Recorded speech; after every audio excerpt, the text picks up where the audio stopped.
오늘의 말씀은 다니엘서 3장 4절부터 18절까지 말씀입니다. 우리 한 절씩 교도하겠습니다.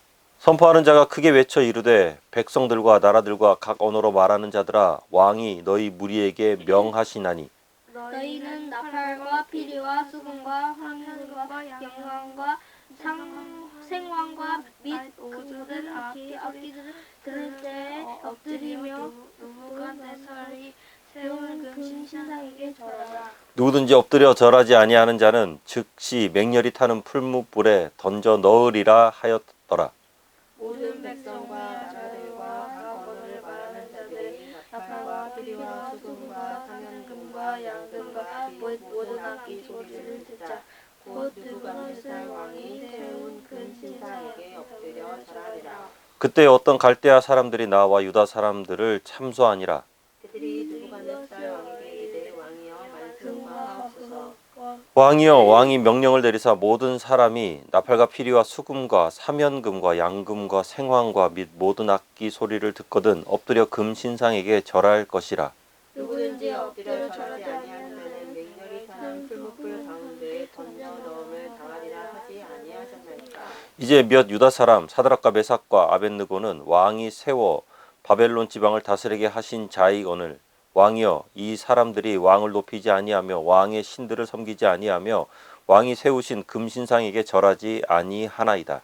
느부갓네살 왕이 노하고 분하여 사드락과 메삭과 아벳느고를 끌어오라 말하매 드디어 그 사람들을 왕의 앞으로 끌어오는지라. 느부갓네살이 그들에게 물어 이르되 사드락 메삭 아벳느고야 너희가 내 신을 섬기지 아니하며 내가 세운 금신상에게 절하지 아니한다 하니 사실이냐. 이제라도 너희가 준비하다가 나팔과 피리와 수금과 사면금과 앙금과 생황과 및 모든 악기 소리를 들을 때에 내가 앉은 신상 앞에 엎드려 절하면 좋거니와 너희가 만일 절하지 아니하면 즉시 너희를 맹렬히 타는 풀무불 가운데에 던져 넣을 것이니 능히 너희를 내 손에서 건져낼 신이 누구이겠느냐 하니. 사드락과 메삭과 아벳느고가 왕에게 대답하여 이르되 느부갓네살이여 우리가 이 일에 대하여 왕에게 대답할 필요가 없나이다. 왕이여 우리가 섬기는 하나님이 계시다면 우리를 맹렬히 타는 풀무불 가운데에서 능히 건져내시겠고 왕의 손에서도 건져내시겠고. 함께 옵니다. 그렇게 하지 아니하실지라도 왕이여 우리가 왕의 신들을 섬기지도 아니하고 왕이 세우신 금신상에게 절하지도 아니할 줄을 아옵소서. 아멘.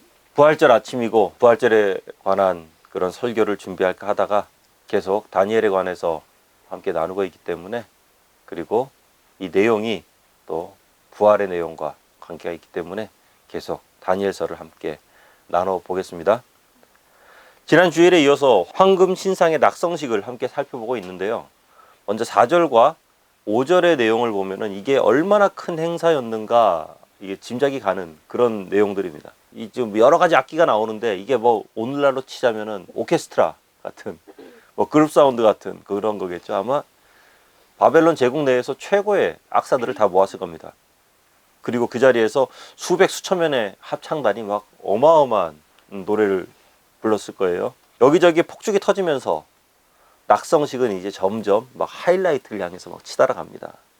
연주와 합창과 무용과 당시 끌어당길 수 있는 모든 엔터테인먼트들이 거기에서 막 다 이루어지면서 최고조에 치달았을 때 왕의 신상 앞에 확 이렇게 절하는 거죠. 굉장한 그런 내용일 거고요. 6절을 보면은 왜 절을 해야 되는지에 대한 동기부여도 확실합니다. 그죠? 절하지 않으면 통구이로 만들어 버리겠다. 아주 확실한 동기부여도 있습니다. 어차피 여기 모이는 모든 사람들 이 다신 신앙을 가진 사람들입니다. 그렇기 때문에 거기서 절하든 자기 신에게 절하든 뭐 별 상관이 없는 사람들이에요. 상상해 보세요. 한 10만 명이나 되는 사람들이 모여 있습니다. 음악에 맞춰서 신상 앞에 절을 한다. 야, 엄청난 예배의 현장입니다. 어마어마한 예배의 현장이죠. 그런데 그때 누군가의 투서로 누군가의 꼰지름으로 오늘의 사건이 시작됩니다. 우리 8절 함께 읽겠습니다. 그때 어떤 갈대아 사람들이 나와 유다 사람들을 참소하니라. 자, 갈대아 사람들. 다니엘서 초반에 보면 왕의 최측근들은요 다 갈대아 사람들이었습니다. 최고의 부와 권력을 누리면서 살아가고 있는데 갑자기 다니엘이라는 신성이 빡 나타나더니 이 다니엘의 청탁으로 인해서 다니엘의 그 세 친구들까지 요직을, 낙하산 인사로 인해서 최고의 요직을 다 차지하게 되고, 그리고 승승장구합니다. 이게 뭐 어디서 굴러먹던 개벽다귀 같은 것들이야, 이런 거죠. 이 젊은 녀석들 때문에 순식간에 모든 힘을 다 빼앗겨 버려요. 그 상황에서 갈대아인들은 어떻습니까? 하나만 걸려라, 하나만 걸려라. 무려 15년 동안 아마 주변을 맴돌았을 거예요. 틈을 노리고 있는데 드디어 하나 걸렸습니다. 걸렸는데 보통 걸린 게 아니라 왕건이가 하나 제대로 걸린 거죠. 구절을 보면은 일단 왕에게 아첨부터 하고 이렇게 시작합니다. 만수무강하소서. 그리고 세 친구들을 고발하는데 그냥 하지 않습니다. 12절의 내용을 보면은 아예 매장시키려고 작정을 한 거예요. 왕이 세워서 바벨론 지방을 다스리게 했다. 당신이 그렇게 은혜를 내렸는데 왕이 은혜를 이들은 원수로 갚고 있다. 예. 걸려도 아주 제대로 걸린 겁니다. 그런데 사랑하는 성도 여러분, 이게 사단의 방법입니다. 내가 뭔가를 잘못했어. 내가 뭔가를 크게 하나님 앞에서 잘못해서 그것에 대해서 벌을 받고 있다면 회개하고 고치면 되는데요. 이게 회개할 일이 없어요. 다니엘과 세 친구들이 회개할 일이 없어요. 잘못한 게 없어요. 뭘 어떻게 할 수가 없어요. 하나님 말씀대로 잘 살고 있는데 엄청난 고난 가운데 빠지게 되는 거죠. 눈 뜨고 당하는 수밖에 없는 것입니다. 그런데 말씀을 보면은 이런 상황 가운데서 놀라지 말아라 라고 이렇게 하는데요. 베드로전서 말씀 우리 함께 읽습니다. 사랑하는 자들아, 너희를 연단하려고 오는 불시험을 이상한 일 당하는 것 같이 이상히 여기지 말고 오히려 너희가 그리스도의 고난에 참여하는 것으로 즐거워하라. 이는 그의 영광을 나타내실 때에 너희로 즐거워하고 기뻐하게 하려 함이라. 너희가 그리스도의 이름으로 치욕을 당하면 복 있는 자로다. 영광의 영 곧 하나님의 영이 너희 위에 계심이라. 만일 그리스도인으로 고난을 받으면 부끄러워하지 말고 도리어 그 이름으로 하나님께 영광을 돌리라. 아멘. 만약 남들보다 좀 더 특별한 고난 가운데 처해 있다면 그보다 더 특별한 은혜가 예비되어 있음을 믿으시기 바랍니다. 기대하시길 축복합니다. 그리고 그 고난은요, 결정적으로 하나님께 영광을 올려드리는 고난이 될 거라는 거죠. 아무튼 고발자들의 이 고발이 왕에게 제대로 먹혀들었습니다. 13절을 보면은 왕이 제대로 화가 났습니다. 우리가 알고 있는 느부갓네살이라면은 이 상황 가운데서 뭐 데려오라 마라 할 것 없어요. 야, 그래? 내 말을 안 들어? 목을 날려라. 삼족을 멸하라. 이렇게 하면은 끝인데 화가 잔뜩 났지만 어떻게 데려오라 그래요. 데려오라. 왜냐하면 그 대상이 사드락과 메삭과 아벳느고이기 때문입니다. 아마도 이 이름 들었을 때 느부갓네살 왕이 아마 깜짝 놀라지 않았을까 싶어요. 다니엘을 보내놨더니 그 세 친구가 딱 걸린 거죠. 지금으로 치자면 우리나라로 치면 뭐 부산, 대전, 인천 그 시장이에요. 핵심적인 도시의 시장들이고 지난 15년 동안 탁월한 리더십을 통해서 그 시를 잘 운영해 왔습니다. 그런 고위 관료들을 함부로 죽일 수는 없거든요. 큰 소리 치고 이렇게 데려와! 그렇게 했는데 막상 딱 데리고 와서 얼굴 딱 보니까 마음이 이제 싹 누그러드는 거예요. 이게 이제 14절과 15절에 그대로 나오는데 함께 읽겠습니다. 느부갓네살이 그들에게 물어 이르되 사드락, 메삭, 아벳느고야, 너희가 내 신을 섬기지 아니하며 내가 세운 금 신상에게 절하지 아니한다 하니 사실이냐?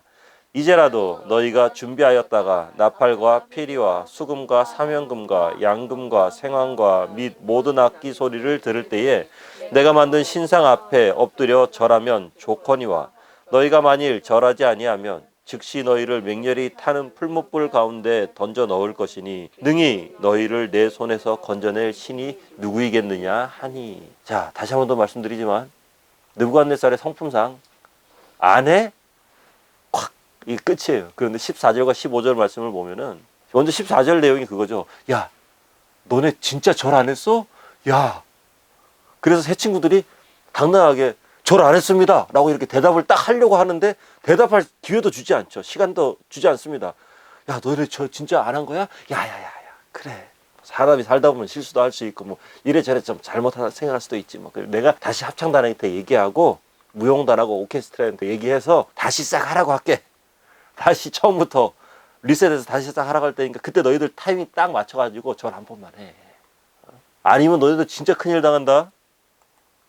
지금 14절과 15절 내용이 딱 그 내용입니다. 자, 느부갓네살이 왜 이런 말도 안 되는 호의를 베풀까? 자기 부하에게. 느부갓네살의 입장을 한번 되어보자는 거죠. 엄청난 돈을 들여서 황금으로 큰 신상을 만들었습니다. 그리고 자신의 위상을 한껏 드높일 만한 엄청난 이벤트도 지금 준비했어요. 그런데 그런 자신의 체면을 한 방에 꺾어버린 자들이 바로 사드락과 메삭과 아벳느고 이들이라는 거죠. 자신의 교만에 사로잡혀서 신으로 추앙하도록 하는 이 프로젝트에서 유일하게 껄끄러운 한 인물이 있었는데 그가 바로 다니엘이었습니다. 그 다니엘을 저기 멀리 보내놨어요. 네. 이제 마음대로 할 수 있다고 생각했는데 의외의 인물들이 그냥 자신에게 태클 팍 들어오죠. 누구야 콱 그냥 하는데 사드락과 메삭과 아벳느고. 아이고, 이게 다니엘 친구들이네. 얘네들 다니엘하고 한통속들인데 내가 얘네들 싸잡아서 같이 출장을 보냈어야 됐는데 내가 왜 그걸 못했을까? 저 멀리서 걸어오는 그 세 친구들의 모습을 보면은 다니엘이 그냥 그대로 오버랩 되는 거예요. 18년 전에 자신이 내린 음식을 먹지 않겠다고 뻗팅기던 그 소년들, 그리고 15년 전 자신의 꿈을 맞추는 자리에서 제국의 멸망을 예언하면서도 눈 하나 깜빡 안 하고 얘기했던 그 친구들, 그리고 그 후로 자신의 왕국에서 가장 중요한 도시들, 미국으로 치자면 뭐 이런 거겠지만 LA, 시카고, 뉴욕, 그곳에 시장 자리를 맡아서 너무나도 탁월하게 잘 통치했던 부하들, 그들이 지금 저 멀리서 또복또복 걸어오는 겁니다. 왕으로서는 속이 타는 거죠. 그러니까 14절 15절의 내용이 속사정은 그겁니다. 야, 제발 내 체면을 봐서라도 내 말대로 한 번만 해라. 14절 15절이 딱 그거예요. 그런데 또 그 많은 사람들 앞에서 그냥 그것만 말하면 또 왕의 체면이 깎일 대로 깎여버리니까 거기에다가 막판에 한마디 더 붙이잖아요. 능히 너희를 내 손에서 건져낼 신이 누구냐? 이 말에는요, 또 지난 주일에 함께 나눴던 것처럼 유다를 완전히 멸망시켜버린 것에 대한 교만함도 이 느부갓네살의 말에 함께 묻어 있는 겁니다. 하지만 이 세 친구들 역시 15년 전에 18살 소년들이 아니죠. 이제는 33살의 완숙한 성인이 되었습니다. 그리고 15년간 믿음이 약해진 것이 아니라 더 믿음이 성장했어요. 바벨론 최고의 공직자 생활을 누리면서 뭐 지금으로 치자면 한 120평짜리 주상복합 아파트, 그것도 최고층 스카이 라운지에서 살면서 모든 사람들 위에서 군림하며 살았겠죠. 그런데 신앙이 전혀 흔들리지 않았다. 정말 대단하죠. 왕은 지금 머리가 복잡합니다. 내 체면은 사람들이 다 이 광경을 보고 있는데 어떻게 할까? 신하들은 어쩌지? 이런 것 저런 거 다 내려놓고 아이고 나중에 그 시어머니 같은 다니엘 와서 잔소리 해대면 그거 내가 어떻게 또 머리가 복잡해요. 이런저런 것들이 너무나도 많이 걸려있죠. 하지만 이 세 사람은 복잡하지가 않습니다. 단순합니다. 사랑하는 성도 여러분, 믿음의 사람은요 심플합니다. 단순한 삶을 살아갑니다. 이 말 저 말 늘어놓는 사람들, 여기에서 이 말했다 사람 봐가면서 저기에서 저 말하는 이런 사람들을 보면은 뒤가 구려요. 이상해요.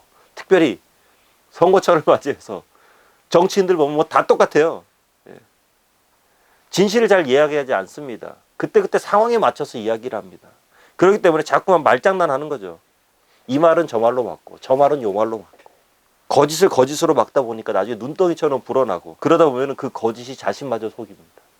주변 모든 사람들이 거짓 가운데 있게 만들어버리죠. 하지만 진리의 영이신 하나님만 의식하면서 살아가는 사람들, 심플합니다. 단순합니다. 복잡하지가 않습니다. 우리 16절 함께 읽어보겠습니다. 사드락과 메삭과 아벳느고가 왕에게 대답하여 이르되 느부갓네살이여 우리가 이 일에 대하여 왕에게 대답할 필요가 없나이다. 굉장히 강하게 얘기하죠. 대답할 필요가 없나이다. 고민하지 않겠다. 생각할 필요도 없다. 이것을 좀 신앙적인 이야기로 좀 더 세게 얘기하자면요, 이거는 기도할 필요도 없다는 거예요. 살아가면서 많은 것들을 우리는 기도하면서 결정해야 됩니다. 하나님의 뜻이 무엇인지. 하지만 굳이 기도하지 않아도 바로 결정할 것들이 있는데 바로 하나님께서 말씀을 통해서 우리에게 말씀해 주신 것들, 굳이 기도할 필요 없어요. 서로 사랑하라. 뭐 기도할 필요 있습니까? 해야 되는 거예요. 이거는 미운 사람이 있을 때 하나님 제가 이 사람 계속 미워할까요? 아니면 하나님 제가 이 사람을 사랑할까요? 예, 기도하지 마십시오. 하나님 난처해집니다. 굉장히 곤란해지십니다. 제 친구들에게 우상숭배가 바로 그것이죠. 그들은 이미 18년 동안 우상숭배가 너무나도 자연스러운 이 바벨론 땅에서 리더로 살아왔지만 그들이 생명처럼 여기고 지키며 살아왔던 하나님의 말씀이 절체절명의 이런 순간에 그들을 고민하지 않도록 만들어버립니다. 심플한 삶을 살도록 만들어버립니다. 하나님께서는 이미 출애굽기 20장에서 우상숭배 하지 말라고 말씀하셨잖아요. 그 말씀이 그들의 마음 가운데 확 새겨져 있었기 때문에 이 위기의 순간에 자동적으로 그냥 확 튀어나온 거죠. 단순한 거예요. 하지 말라고 하셨으니까 안 한다는 겁니다. 그리고 이 하나님의 사람들은 비겁하게 돌려서 말하지 않습니다. 17절 말씀 함께 봅니다. 왕이여 우리가 섬기는 하나님이 계시다면 우리를 맹렬히 타는 풀무불 가운데서 능히 건져내시겠고 왕의 손에서도 건져내시리이다. 아멘. 왕의 손에서도 건져내시리이다. 이것은요 아마 이 세 사람의 마음 가운데는 응어리를 확 터뜨리는 그런 말씀이었을 것 같아요. 지난 15년간 이 세 사람은 원수의 나라일지언정 최선을 다해서 충성을 다하며 살았습니다. 바벨론의 발전과 바벨론의 번영을 위해서 최선을 다하면서 살았다는 것이죠. 충성스럽게 살았. 그런데 당신은 지금 당신의 자존심 때문에 우리를 죽이려 합니까? 마음대로 하십시오. 좋습니다. 우리의 진정한 왕은 당신이 아니라 하나님이라는 사실 다시 한 번 더 우리는 확인합니다. 이 세 친구들이 이렇게 담대할 수 있었던 것은 하나님이 나와 함께 한다는 것을 확신하고 있었기 때문입니다. 하나님이 나와 함께 동행한다는 것을 이들은 확신하고 있었기 때문입니다. 이사야서 43장 말씀 함께 봅니다. 내가 물 가운데로 지날 때에 내가 너와 함께 할 것이라. 강을 건널 때에 물이 너를 침몰하지 못할 것이며 내가 불 가운데로 지날 때에 타지도 아니할 것이요 불꽃이 너를 사르지도 못하리. 아멘. 사랑하는 사람이 우리에게 등을 돌릴 수 있습니다. 너무나도 믿었던 사람이 어느 날 갑자기 내 등에 칼을 꽂을 수도 있어요. 배신하는 경우도 있죠. 치명적이고 큰 상처를 입게 되고 너무나도 마음이 아픕니다. 하지만 그것으로 우리의 인생을 허비할 필요 없습니다. 그럴 때 이 말씀, 이사야서 43장 말씀 기억하십시오. 물 가운데로 지날지라도 불 가운데로 지날지라도 내가 너를 지킬 것이다. 나는 너의 하나님이다. 내가 너를 지명하여 불렀느니 너는 내 것이다. 담대함으로 세상으로부터 사람으로부터 모든 상처를 뛰어넘어서 내가 원하는 삶을 살아가라. 그 어떠한 것으로부터도 내가 너를 반드시 지켜줄 것이다. 이 말씀을 늘 기억하시기를 주의 이름으로 축원합니다. 자, 우리 마지막으로요 18절 말씀 함께 보겠습니다. 그렇게 하지 아니하실지라도 왕이여 우리가 왕의 신들을 섬기지도 아니하고 왕이 세우신 금신상에게 절하지도 아니할 줄을 아옵소서. 통보합니다. 이제 이 세 사람에게는 하나님께서 지켜주실 것이라는 확고한 믿음이 있었죠. 하지만 그와 동시에 그렇게 하지 않으실지라도 하나님을 버리지 않겠다는 순교자의 마음 역시 가지고 있었습니다. 그렇게 하지 아니할지라도, 그리 아니하실지라도 엄청난 믿음이죠. 제가 사역하면서 언제나 마음 가운데 품고 있는, 그리고 가장 힘을 주는 말씀이기도 하고요. 그리고 반대로 가장 지키기에 자신 없는 말씀이 바로 이 다니엘서 3장 18절의 말씀입니다. 아무리 힘든 상황이 온다 할지라도 그 모든 상황으로부터 저를 지켜주는 말씀입니다. 그러니까 말하자면 뭐 믿음의 방탄복 같은, 믿음의 헬멧 같은 그런 말씀이 바로 이 말씀이에요. 특별히 이 영어를 보면은 But even if he does not, 이 말씀은요 앞에 나왔던 모든 것을 다 부정해 버리는 거예요. 지켜주실 것에 대한 부정이에요. 함께 하실 것에 대한 부정이에요. 있는 그대로 해석하자면은 하나님이 나를 배신하는 그런 상황입니다. 그리 아니하실지라도, 이 말씀은 하나님께서 나를 배신할지라도, 하나님께서 나에게 등을 돌릴지라도, 그래도 나는 우상에게 절하지 않겠다. 하나님을 향한 내 믿음을 있는 그대로 지키겠다. 이렇게 말할 수 있는 이유는 그들의 삶 가운데 이미 역사하고 너무나도 신실하게 인도해 주신 하나님에 대한 무한한 신뢰가 있기 때문입니다. 우리는요, 모든 간증에서 해피엔딩을 기대합니다. 불경기에서 하나님의 말씀을 따랐더니 승승장구할 수 있었다더라. 모두 힘들다는 취업의 문을 하나님 말씀 중심으로 살면서 공부했더니 한 방에 합격했다더라. 배우자를 위해서 열심히 기도했더니 잘생기고 돈도 잘 벌고 신앙도 좋은 신랑과 함께 결혼했다더라. 이런 것들. 그런데 우리의 생각대로 되지 않는다면, 그럴 땐 이 사드락과 메삭과 아벳느고의 이 고백을 묵상해 보시기 바랍니다. 이 세 친구의 고백은요, 최악의 상황까지 하나님께 다 드려버리는 고백입니다. 내가 생각할 수 없는 최악의 상황까지도 하나님께 다 토스해버려요. 우리는 하나님께서 내가 생각하는 대로 이루어 주실 것이라는 믿음을 경계해야 돼요. 내가 원하는 대로 이루어 주실 것이다라는 믿음을 경계해야 돼요. 왜냐하면 하나님은요, 요술 램프에, 마법 램프에 나오는 알라딘이 이렇게 슥슥슥 문지르는 그런 지니가 아닙니다. 그런데 그렇게 생각하고 있다가 뭔가 잘 안 풀리면 시험 들었다고 이야기하기도 합니다. 하나님이 내가 준비하는 시험에 다 합격시켜 주셔야 되고, 가고자 하는 학교와 직장에 보내주셔야 되고, 나의 건강과 사업과 우리 가정을 내가 원하는 대로 다 이루어져야만 한다면은 하나님은 우리의 주인이 아니라 우리의 종입니다. 순종과 기도는 우리의 몫입니다. 하지만 그것을 행하시는 분은 하나님이시죠. 하나님께서는 항상 우리가 생각지도 못한 라인을 가지고 일하시거든요. 죽음을 앞둔 예수님께서 하나님께 제발 이 잔을 내게서 옮겨달라고 애원하죠. 하지만 내 원대로 마옵시고 아버지의 원대로 되기를 원합니다. 그리고 십자가의 죽음으로 다 마무리되는 것처럼 보였죠. 그런데 거기에서 하나님은 놀라운 반전이, 아무도 생각하지 못했던 하나님의 역사가 거기에서 일어나잖아요. 부활. 세상에 죽었다가 다시 살아난다는, 뭐 상상이나 알 수 있습니까? 우리는 뭐 크리스천들에게 부활은 너무나도 당연한, 하지만 이게 생각해 보세요. 있을 수나 있는 일이냐라는 거죠. 이게 바로 신앙이에요. 이게 바로 믿음이에요. 바울의 육체의 가시를 하나님께서는 평생 낫지 않게 하시면서 그 은혜가 너에게 족하다, 이렇게 말씀하셨듯이 우리 인생에도 하나님께서 그리 아니하시는 무언가가 분명히 있을 겁니다. 하지만 하나님께서는 그 부분을 통해서 우리를 통해 영광을 받으실 것이에요. 그리 아니하실지라도 하나님께 영광 올려드리는 그런 놀라운 인생 살아가시기를 주님의 이름으로 축원합니다. 기도하겠습니다.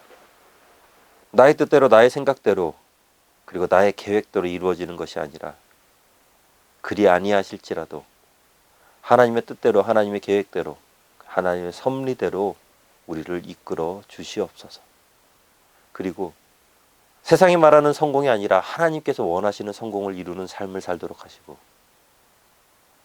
내가 기쁜 삶이 아니라 하나님께서 기뻐하시는 삶을 살아가는 우리 모두가 되도록 하여 주시옵소서. 예수님 이름으로 기도합니다. 아멘.